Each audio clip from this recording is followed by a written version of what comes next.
Quando uma longa noite de inverno cai sobre o Alasca, 6 pessoas desaparecem sem deixar vestígios. Desvende esse mistério com Jodie Foster e Kaylee Reese, numa história completamente nova de True Detective, com um novo episódio todo domingo na HBO Max. True Detective Terra Noturna. Assista na HBO Max.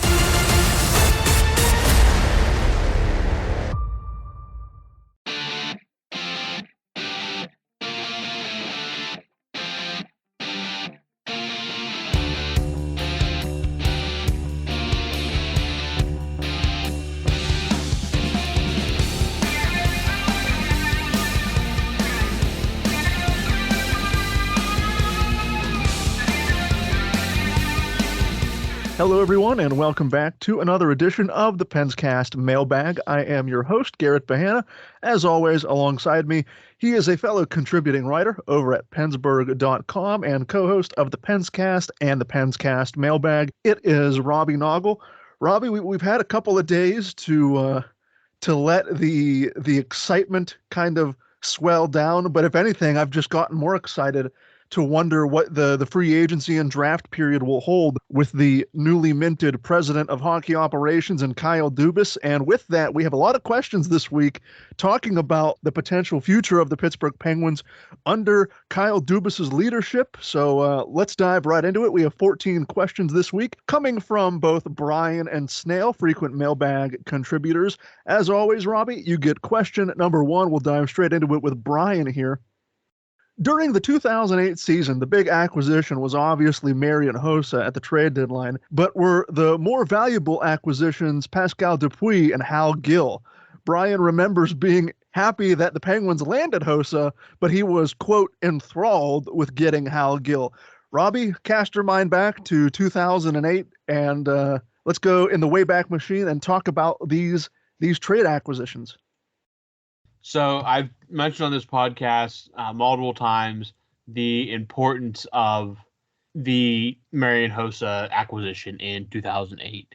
And listen, long-term wise, Dupuis obviously was here for many years. Hal Gill was here and won a cup. He was here, I think, another 2 years after that. And Marian Hossa was really just in Pittsburgh for 3-4 months at most. So there was a lot of hard feelings after the way Hossa left Pittsburgh, but hey, that is what it is. The Penguins got redemption the next year. So going back to the trades, Hossa was at the time, and really, I mean, he's a future Hall of Famer, but he was at his peak, and he had a really long peak as an NHL player. He was a really, really good player for a very long time. And when they got him, not only were they getting Crosby, a guy who eventually scored 500 goals to play alongside him. They had instant chemistry, but that was the clearest sign that the Penguins were all in.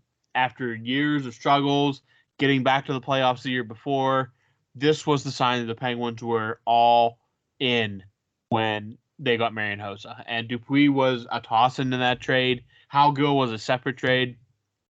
And listen, all three of those guys, Hossa, Dupuis, and Gill were all very important to the Penguins in that run to the finals, and then the latter two being important into actually winning the cup the next season. But Hossa, it's such a important trade because of what it meant to the fan base, to the team.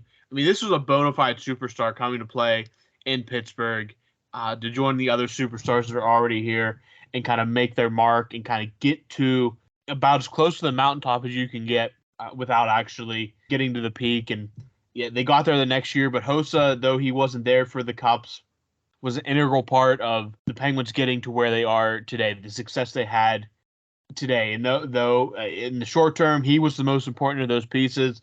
In the long run, obviously Dupuis won 2 cups here. Gill won a cup. But Hossa still stands out as that guy, the dude. He back before this wasn't a saying back then. Marian Hossa was him when he came to Pittsburgh, and he made an immediate impact, had great chemistry with Crosby, and was really just a huge, huge sign to the fan base that this era was going to be an era of great success.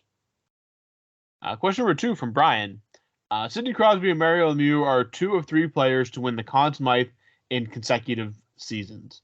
Can there be an argument made that it should have been Matt Murray being the player to have won it consecutively instead of Sid, or at least Murray winning one Conn Smythe in the back-to-back cup run? So this is a really fun question. I was digging through some stats on that 2015-16 team, and my memory is a little hazy. I've never had the greatest memory, but looking back, that 2015-16 team, I was shocked that even at the time and still now that Conn Smythe didn't go to Phil Kessel. In 24 games played, Kessel had 10 goals, 12 assists, 22 points. He was a +5, had 5 power play goals. It ended up going to Sidney Crosby, like Brian mentioned, in 15-16 and 16-17. And for Crosby, I can see why. I mean, he was the captain. At that point, he was still very much the face of the league. 6 goals, 13 assists, 19 points. He was a -2. He also had 3 power play goals to go along with it as well. So I'm not saying Crosby was not deserving, but Brian obviously talking about Matt Murray and the immediate success he had even at 21 years old. So he was a rookie. And because of the NHL and how they classify rookies, he was still a rookie when they won the second cup in 2016-17. But looking at the 2015-16 run, he played in 21 of those games, winning 15 of them, losing 6 with a .923 save percentage and a .208 goals against average with 1 shutout. So I could definitely see the argument, and I would not have been against giving it to Matt Murray in that case for basically being shot out of a cannon on fire and going through hoops to basically backstop Pittsburgh to another Stanley Cup run. In 16-17, it was kind of split between both Murray and Marc-Andre Fleury, as that was Marc-Andre Fleury's kind of swan song. However, in the second cup run, while Murray only played in 11 of those games, starting 10 of them, going 7-3 with a record of 7-3, he did have 3 shutouts and a .937 save percentage. So obviously, a couple of those statistics see an increase year over year from 15-16 to 16-17. And again, Crosby winning that Conn Smythe as well. In the 16-17 season, there's much more of an argument to why Crosby won it. He had a much better stat line this time around, 8 goals, 19 assists, 27 points, and was a +4. So I have less of an argument against Crosby winning in 16-17, but between the two, it would have been wild to see Matt Murray at 21 win that Conn Smythe as a rookie and winning 15 out of 16 games necessary to win a Stanley Cup. Again, obviously, it goes to Sidney Crosby, and I already made the argument for Phil Kessel during the 15-16 run. But at the end of the day, Sidney Crosby, that's just another trophy, another accolade to put on his mantle. When he hangs him up for good, he can look back and wear that and reflect on that proudly, winning the back-to-back Conn Smythe Trophies. Question number 3 comes from Brian. Considering Jason Spezza stepped down an hour after Kyle Dubas had parted ways with Toronto, do you see Jason Spezza being brought onto Kyle Dubas' staff, and what role could you see Jason Spezza having if he is brought to Pittsburgh? It's already basically been confirmed that Jason Spezza will be coming to Pittsburgh in some form or fashion following Kyle Dubas after he was hired by the Penguins as president of hockey operations. I believe it was Elliot Friedman that had the tweet. Let's see if I can find it here real quick. Elliot Friedman on 32 Talking Points, his podcast. I do think he's going to be in the Penguins organization, but he did specify that he does not think that Jason Spezza will be the general manager. Last season, his first season as a retired player, he joined the Toronto front office as a special advisor to the general manager, meaning he reported directly to Kyle Dubas with the Maple Leafs, and it appears that he will be joining Kyle Dubas in Pittsburgh. If I had to guess, it would be either the same role or it would be as an assistant general manager. One of those two things. I guess technically in Pittsburgh it would be a special assistant to the president of hockey ops, but I could see him being in an assistant general manager role. Again, I think he is really just being kind of brought up to be a general manager someday in the future. I think he clearly has his sights set on that. And the obvious target there is if the general manager role would ever become open in Ottawa, where he spent most of his playing career, some of his best years. He is from Toronto.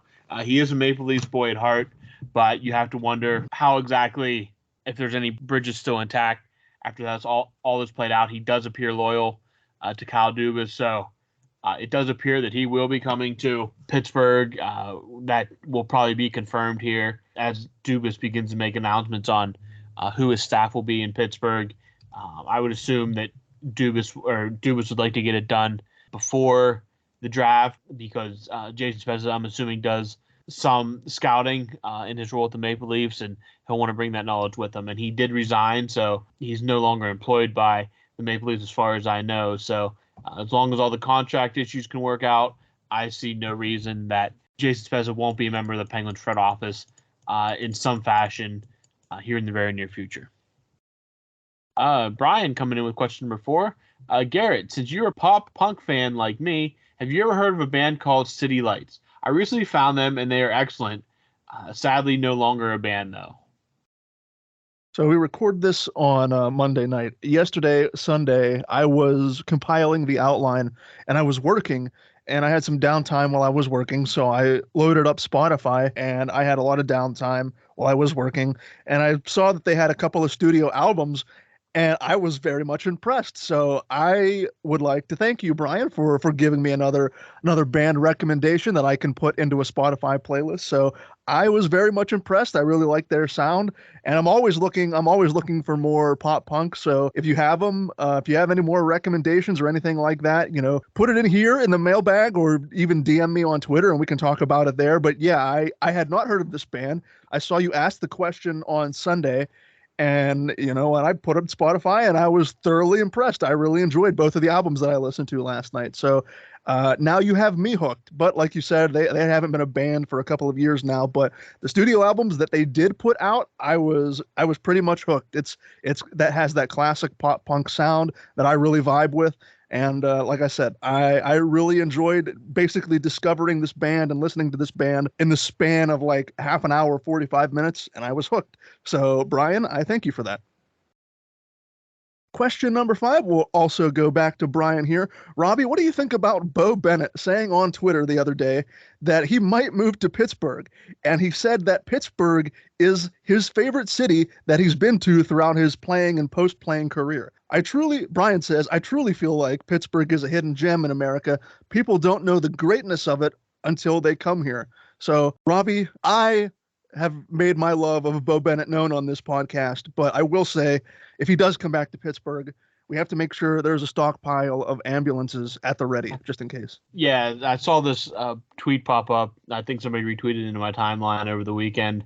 Bo Bennett saying he considering moving back to Pittsburgh. And this seems like a common refrain you hear from a lot of athletes that have spent time in Pittsburgh, whether it be just short stints or a majority of their careers. And a lot of those guys are still around here. A lot of the old-time Steelers from the 70s still live in the Pittsburgh area. Even the more modern Steelers, Ben Roethlisberger is still in the I'm not sure exactly where, but I believe he's still in the Pittsburgh area. I'm trying to think of some guys. I know some of the, like Brett Kiesel never left Pittsburgh. I'm not sure where James Harrison's at. If James Harrison's still on, Ike Taylor's still in Pittsburgh. Joey Porter obviously never left Pittsburgh. I mean, his son will now be playing for the Steelers, but he grew up playing in the Whippeal Football League through high school before going to college. Obviously, Mario never left. You still see a lot of former Penguins that come to games during the season as a guest of Mario. Jay Caulfield, a perfect example, never left Pittsburgh. Colby, I don't know if Colby is like full-time in Pittsburgh, but he's in Pittsburgh quite a bit, obviously. Phil Bourque is in Pittsburgh quite obviously since he's on the radio broadcast. And if you caught there was a special piece from, I believe, GQ magazine that came out on Andrew McCutcheon kind of detailing his exit from Pittsburgh and his return. And it certainly sounds like Pittsburgh is a place that he wants to not only finish his career, but stay in his post-career. His retirement plans seem to involve the city of Pittsburgh as well. So a common refrain is athletes fall in love with the city. It's a very livable city. I'm not saying it's perfect by any means, but it's not in New York or in LA or Chicago in terms of size. It has a nice suburban sprawl kind of that you don't have to live directly in the city. And it's really changed since the 70s and 80s with with all the steel pollution coming from the steel plants. And it doesn't surprise me that Bo Bennett wants to live in Pittsburgh. Seeing that many athletes kind of former Pittsburgh athletes kind of go down that path. And yeah, like you said, I just hope that the hospitals, they can just maybe open a special wing just for Bo Bennett, whatever one he lives closest to. But no, Bo Bennett seems like a great guy. It's just obviously we've talked about many times. The injury luck just wasn't on his side, but it'd be great to have him in Pittsburgh, and I think he could be a great ambassador for the Penguins as well if he would choose to go that route and come back to Pittsburgh. Question number 6, again from Brian here. Do you find it concerning that Dubas spoke on Tristan Jarry in his presser, but not Jason Zucker? No, not really.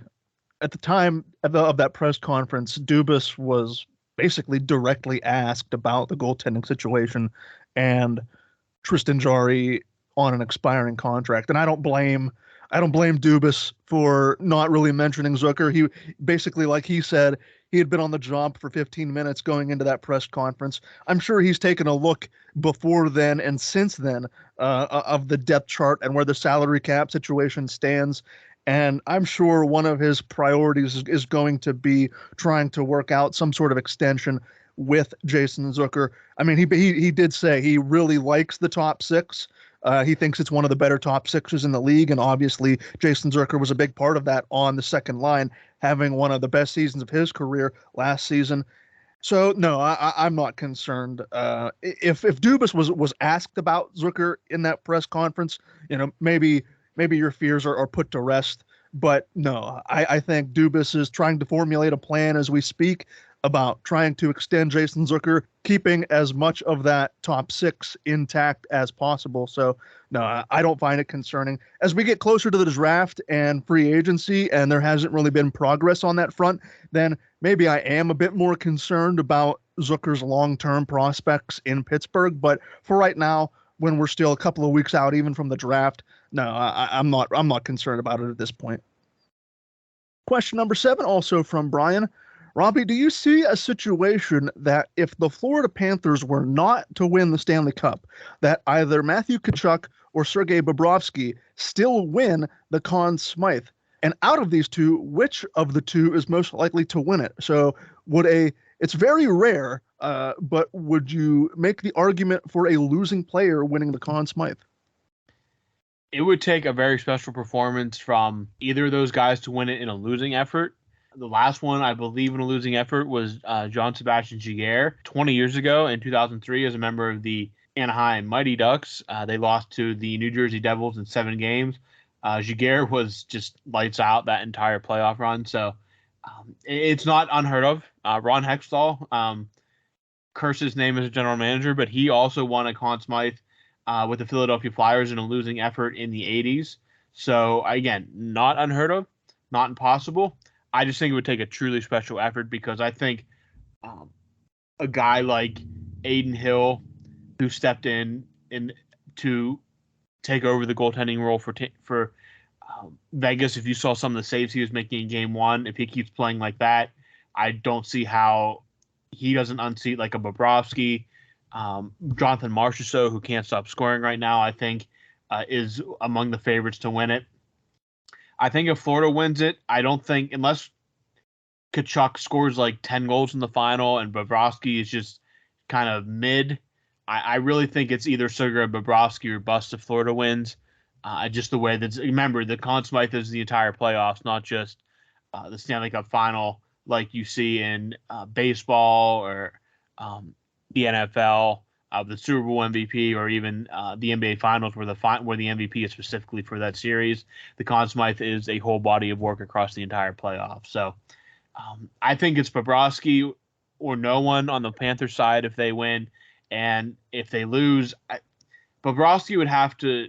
It would have to be like a 7-game series where he gives up like 5 goals in the final 3 losses or something like that, and they just can't score. But even if that's the case, then Adin Hill's probably playing out of his mind, and I don't see how you don't give it to Adin Hill.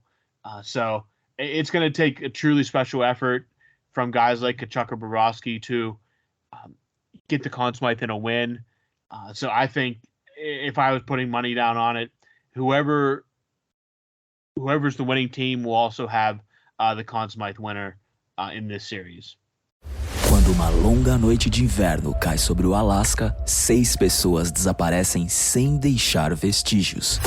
Desvende esse mistério com Jodie Foster e Kaylee Reese, numa história completamente nova de True Detective, com um novo episódio todo domingo na HBO Max. True Detective Terra Noturna.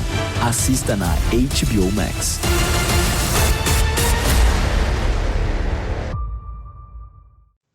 Question 8, we switch over to Snail here. Can we hear your personal takes on where you stand with the Dubas hiring? Is optimism high or low? Personally, I'm all for it. I have been wanting desperately to have someone in Pittsburgh that has a really progressive mindset about the game of hockey in the NHL. We saw at this point where the passive approach with Ron Hextall got you, and it got you absolutely nowhere. If anything, it may have set you back a bit, and it's going to be even more of a mess for Kyle Dubas to come in and clean up and try and make this team competitive as possible to try and get back into the postseason. But at 37 years old, with a ton of executive experience already in the NHL, with a lot of people saying that Dubas as an executive hasn't even hit his prime yet, I can't be more excited about the future. I saw just today that allegedly the contract he signed in Pittsburgh is a 7-year deal, which was bonkers when I read it. Then I realized FSG has more money than anyone here will ever see in an entire lifetime. So money isn't really the issue if Kyle Dubas kind of implodes, and I personally don't think he will. I am just over the moon and excited to see the use of data and analytics in the sport, and specifically for the team that I root for. Robbie, I imagine you have some similar sentiment regarding the hiring of Kyle Dubas as well, right? Absolutely. It's hard after everything they've gone through the last 2 years and the whole search and waiting around, and then to have him talk like he did at that press conference. It's hard not to be excited for the future. And it's really, I mean, this is a guy that's been basically doing this in some form or fashion, at least from a scouting perspective, since he was like 18 in Sault Ste. Marie with the Sioux. So he has already at 37, like 20 years experience under his belt. And now he went from, again, Toronto is, I mean, for something like that, I mean, Toronto, I know they haven't won a cup since in like almost 60 years, but Toronto is still this mega hockey hotbed. And to have that job that young, and then you go from there to one of the flagship expansion franchises in NHL history, a team that's won 5 cups. You look at the players and you look at the team, the history, and he understands that. And I think he pays great respect to Penguins franchise, and I think you kind of saw that. He seems like he clicks with Mike Sullivan. I'd like to see them do a press conference together at some point, and maybe we'll get some of that at the draft. I don't know what the plans are for that exactly, but they just seem like they get each other. They're on the same page, whereas that wasn't the case with the last regime. And FSG has their guy now. This is their front office, and they're going to give him a very long leash. You don't just give out 7-year contracts if you don't have a long-term plan here. So it's hard not to be excited. And the nice part is we're going to get right into this. We'll be 3 weeks from the draft here in a couple days, and it's getting real serious now. And I could not be more excited. All right, question number 9. We'll go back to Snail here. Ron Hainsey was sort of that unexpected veteran presence acquired that got his first cup back in the 2017 run with Pittsburgh. Did you guys ever have a cupless veteran in mind who you wanted to always hitch a ride with Crosby and the Penguins for a deep run? Snail says, after Jarome Iginla, the one guy I always wanted to hitch a ride here in Pittsburgh was Jumbo Joe Thornton.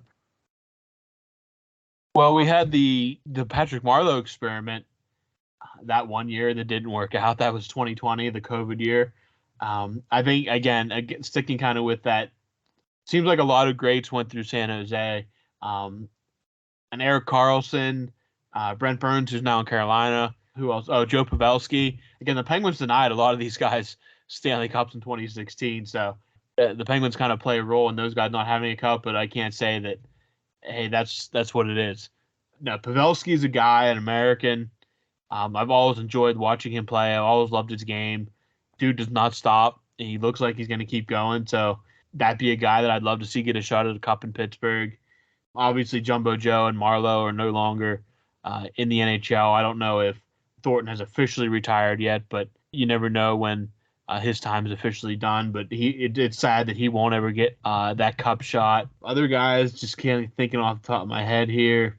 There's so many great guys out there that have got a cup. I mean, I know he played Philly for most of his career, but it would be hard to say, like, to get a run with Claude Giroux, just to see if he could get that cup. He probably deserves it. 1,000-point guy, but hey, that's how it is. But yeah, I mean, there's so many great guys out there that it's hard to pick just one. But Hainsey was a great one because Hainsey was that guy that never made the playoffs and kind of helped patchwork the Penguins defense that year in 2017 and all the way to the Stanley Cup. But great story. Question number 10 from Snail. Am I missing something in regard to the situation around bringing Tristan Jarry back? You have cap space and an aggressive general manager. Not to mention goaltending has given you diddly squat when it's mattered the last few seasons. And John Gibson and Connor Hellebuck reportedly wanting out of their situations they're currently in. If I had to put money on it, I would say Tristan Jarry comes back on a 2 or 3 year deal. That's just what I feel. I have no insider knowledge about that. I'm just looking at the current crop of free agent goaltenders. Tristan Jarry, even with his injury woes and postseason woes, is probably still the best of the bunch in the unrestricted class. I know last week, I think Robbie mentioned Jeremy Swayman out in Boston. If you maybe swing a deal for a young goaltender like that. Looking at Gibson and Hellebuck between the two, I know Gibson is the Pittsburgh guy. Looking at some of his statistics, even on bad Anaheim teams, I'm not really sold on him. It would be a fun story, a Pittsburgh guy coming back to play for the Penguins. You know, we've hypothesized about that for what seems like a decade now. But Connor Hellebuck is the guy that we've talked about here on this podcast. If a trade is to be made, we know, like Snail mentions, that Kyle Dubas likes to be aggressive, and he certainly seems like he's in that win-now mode, that acquiring a player like Connor Hellebuck, no matter the cost, if you let Tristan Jarry walk, I would be all for it. I mean, you have maybe 3-4 seasons until everything just kind of hits the fan and you're not really competitive.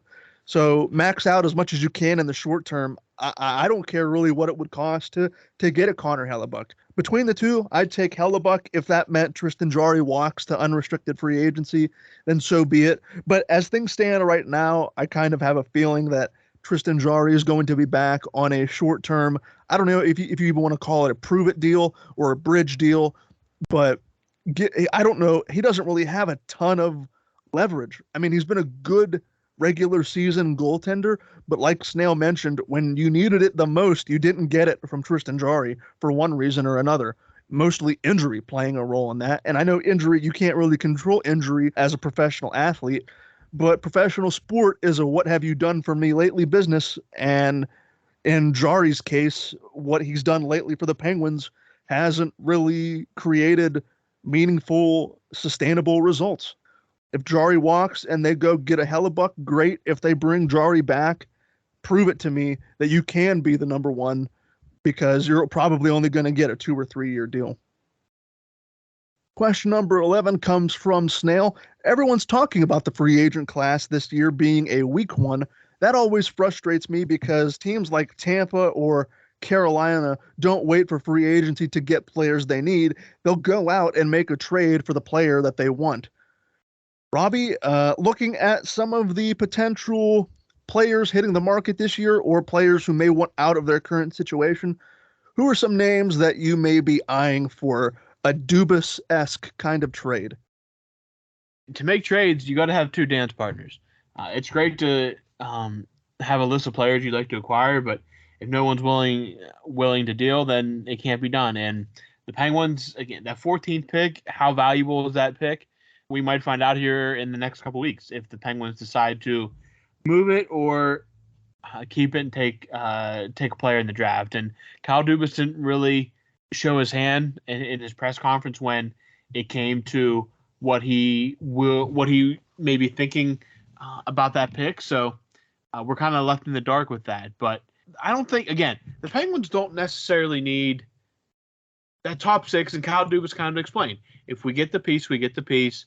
There's been talk about a guy to go alongside Chris Letang, which it kind of sounds like Brian Dumoulin would be on his way out of Pittsburgh unless he takes a really cheap deal for a really reduced role on the team, which we can discuss all that at another time. So it all depends on what Kyle Dubas thinks we need and if someone's willing to talk. You don't necessarily want to just start tossing away assets for guys that aren't necessarily going to fit your needs. And I think Kyle Dubas can be aggressive with the little draft capital he has.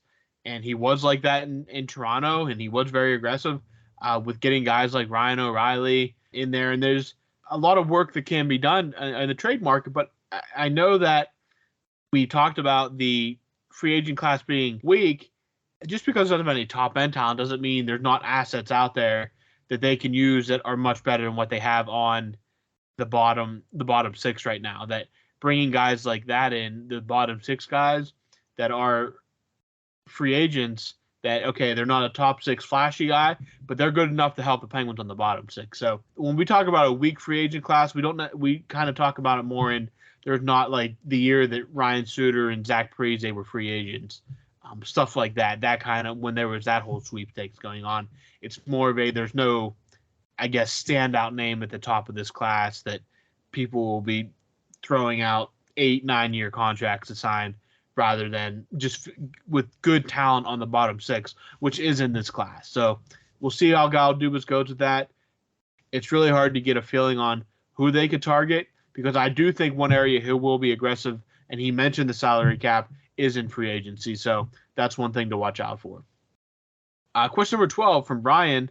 Are you surprised Dubas is named president of hockey operations and not general manager? Who do you see him hiring for the general manager role? I'm not incredibly surprised that Dubas was given this probably fancier and better title than general manager, for lack of a better term. It's probably what he wanted in Toronto. He'll never come out and say that, but it's probably the kind of role he wanted up there. He wanted to have control. He wanted more power. And that's exactly what FSG gave him. Like Robbie said earlier, FSG got their man. This was it. And now Dubas has the power that he wants to construct not only a roster, but an entire department of personnel for the Penguins that can go out and acquire future draft picks, future professional forwards and goaltenders. This is what Kyle Dubas had sort of been working towards up in Toronto. He didn't get it, obviously, and that's where he lands here in Pittsburgh. So, no, I'm not surprised. And again, like I think it was either Snail or you, Brian, mentioned this earlier in the same question, talking about our personal feelings towards the Dubas hire. It just makes me all the more excited because I believed in what Dubas was doing up in Toronto was successful. He never got the Stanley Cup, but how much of that can you really put on Dubas when the players on the ice really, it's up to the players on the ice to go out and win the championship? Again, I can sound like a bit of a hypocrite in saying that professional sport is a what have you done for me lately business. And for the Leafs, they never won a championship with that core of Matthews, Marner, Riley, Nylander, and so on. So did Dubas's plan up in Toronto work? You could make the argument that no, it didn't work because they didn't win a Stanley Cup.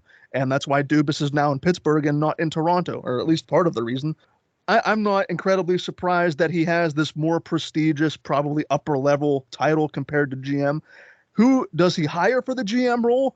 That's an interesting question. Does a guy like Matthew Darche or Eric Tulsky, who were in these proceedings for what was, I would assume, the president of hockey operations, do one of these executives that FSG already interviewed come back and say, okay, we didn't give the president of hockey ops to you, but for some it would still be a promotion to be considered the general manager of an NHL team that a lot of these executives were not. So it's going to be somebody that Dubas aligns himself with, has the vision, shares the vision with Dubas in putting an emphasis on analytics and data to construct your roster. So it's going to be somebody in that regard, whether it is a Tulski or a Darsh or somebody else who fits that mold. That's probably going to be the person that Kyle Dubas hires comes July. Question number 13. This one is specifically for you, Robbie. It comes from Brian. How mad would you be if the Pirates don't end up drafting Dylan Cruz with the first overall pick in the amateur draft? He's an obvious number one pick this year. That would be like the Chicago Blackhawks passing on Connor Bedard. Yeah, I'll be leading the riots down at PNC Park if they somehow do not draft Dylan Cruz with that number one overall pick. I'm not even a huge follower of baseball prospects, but I follow close enough to know that Cruz has been basically the consensus number one for basically the entire season, basically since college baseball started back in January, and even before that, really. That's just how good he is. He is a Bryce Harper type talent. I know that's some lofty expectations to put on the young man, but that's what he is. And he has all the tools to be a guy like that. And everything we've seen from him and everything that the experts have talked about in regards to him has been he is the next guy, the next superstar. And the Pirates, they have a golden opportunity. There's been it almost feels like it's just egging on some controversy or to get, it's been so boring with him being at the top of all the mock drafts that some of the guys have been like, oh, well, what if the Pirates take this guy instead? How can it all break after that? And it just feels like they're looking for something to talk about. It seems like everything's pointing toward Dylan Cruz. And yeah, he's an obvious number one pick. He's been at the top of those mock drafts for last summer. So fingers crossed they do the right thing. And if not, I'll see you guys at PNC Park. And last but not least, question number 14 from Brian, wrapping us up this week. I'm here to accept the role of resident food question asker. This week's question is, which Eaton Park soup is the best? I think it's obvious between potato and clam chowder, with potato narrowly winning. Brian, he took me up on the kind of wager that I gave to him last week, and I am following through with my end of it. We are saving the food questions for the main event this week, talking about Eaton Park soups. So if you're not within the Pittsburgh region, you may not know what I'm talking about or what Brian is talking about. Eaton Park is sort of like a mini, like Southwestern PA sort of chain restaurant. It's sort of American kind of diner-esque food. And so they have a soup schedule for a soup each day of the week. And I'd have to agree with Brian that potato soup is probably the go-to. However, I do know I bet all of these soups are probably super salty, which is something that my personal diet I do not need. I don't need a ton of salt, but I do love a good hearty bowl of potato soup. I also love stuffed pepper soup, and I know Eaton Park has stuffed pepper soup as well. I'm not a big chili guy, and I know Eaton Park again serves chili as well, but it has to be potato soup, right, Robbie? I mean, I know you're out in Johnstown. Does Eaton Park go that far out into Johnstown, or like when you make your trips to the Pittsburgh area, do you stop into Eaton Park and get the soup and salad bar or what have you? I don't know. We actually have 3 pretty close out here. Yeah, they're all, one's like 20 minutes away, another 15, another 10. So, but they're all in different directions. They're not like just like 3 different, like 2 miles apart from each other. I'm going to agree with Brian on the fact that the 2 best ones are the potato and the clam chowder. But I'm going to mix up my order and go, I'm a clam chowder stan. I love clam chowder. Well, New England clam chowder, not Manhattan clam chowder. But the clam chowder that Eaton Park serves is New England style, the creamy base. I'm a clam chowder number 1 guy, and theirs is really good. Their potato is excellent, which is my number 2. And don't sleep on their chicken noodle. They got them nice thick noodles. They do. You're right. Thick noodle. I'm not a massive. I like chicken noodle, but I'm not like, it's never my go-to top soup. Exactly. There's many others that I will go to before chicken noodle, but if we're speaking in terms of Eaton Park, definitely clam chowder 1, potato 2, and chicken noodle 3. But a little pro tip here from an Eaton Park connoisseur, which I consider myself. If you get there on the day where they have the potato soup, go to the salad bar, throw a little shredded cheese on top with a little bit of bacon bits. Let me tell you, that's we're getting to a elite grade potato soup there. So I love Eaton Park. I could go on about Eaton Park for literally a whole episode, but it's an elite salad bar as well. I'm a huge salad bar person in general. There's a Ruby Tuesdays in Somerset, has a great salad bar. We have a Haas's here in Johnstown, which is a great salad bar. I'm a huge we used to have a Ponderosa, which was obviously, if you've ever been there, had a great salad bar. I don't know if you guys had that out in the Pittsburgh area as well. But yeah, huge salad bar fan. But Eaton Park, it's definitely a local-ish thing in the Western Pennsylvania area. So if you're ever in the area and you see the smiley face, I recommend it. I know some people don't like it, but for what it is, man, I really love Eaton Park. No, I mean, I agree. I grew up with it. We have one 10 minutes from my house, and it's perfect comfort food. Like when we don't know what to eat, like if there's nothing in the house and we're definitely deciding on ordering out, like Eaton Park is like always in the top 3 of like the restaurants that, well, you just shrug your shoulders and say, well, do you want Eaton Park? And then everyone just that's what, because it's affordable, it's good hearty food, and I mean, the quality of it, look, it's a chain restaurant. You're not getting mom and pop diner food. So it is what it is. But for the nostalgia factor, for everything involved, it's up there as one of my go-to eateries here in Western PA. So like Robbie mentioned, if you're ever in the area for a Penguins game or a Pirate game or a Steeler game, you're staying at a hotel or whatever, there's an Eaton Park nearby and you haven't had it before, absolutely. Robbie and I both give 2 thumbs up to Eaton Park. And if you're listening, Eaton Park, if you want to sponsor this podcast,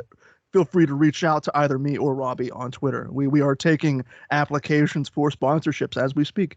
But yeah, absolutely. Yeah. And if you want to just like, if you're sampling out some new recipes, oh, yeah. See? I can definitely give you an address to get you some to get you for some food. So I'm always down for some Eaton Park.